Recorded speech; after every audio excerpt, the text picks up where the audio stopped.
En Afrique, quand un vieillard meurt, c'est une bibliothèque qui brûle. Cette phrase, prononcée lors d'une assemblée à l'UNESCO, a rendu célèbre son auteur. Et aujourd'hui, elle n'a jamais sonné aussi vrai. Nous sommes à Abidjan, le 15 mai 1991. La mort de Amadou Hampâté-Bâ. Descendant d'une famille peul noble, Amadou Hampâté-Bâ est né au Mali vers 1900. Il fréquente d'abord l'école musulmane, puis l'école française, plus par obligation que par choix. Il occupe par la suite plusieurs postes dans l'administration coloniale et à Dakar, au sein de l'Institut français d'Afrique noire, il commence alors son recueil sur les traditions orales.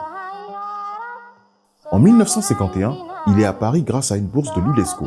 Il représente son pays à la conférence générale de l'UNESCO avant d'être élu membre du conseil exécutif de cette institution, ce qui lui donne une dimension internationale.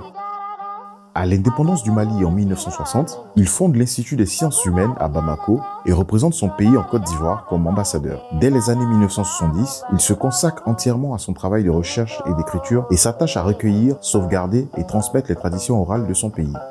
Parmi les principaux ouvrages de Amadou Hampâté-Bâ, on peut citer L'Empire Peul de Massina, sorti en 1955, Kaïdara, récit initiatique Peul, sorti en 1969, L'étrange destin du Ouangrin, sorti en 1973 et qui sera Grand Prix littéraire d'Afrique noire en 1974. En 1975, l'Académie française décerne à Amadou Hampâté-Bâ la médaille d'argent du prix de la langue française. Installé à Abidjan, le sage de l'Afrique y passera les dernières années de sa vie à classer les archives accumulées sur les traditions orales d'Afrique de l'Ouest et la rédaction de ses mémoires. Il meurt à Abidjan le 5 mai 1991.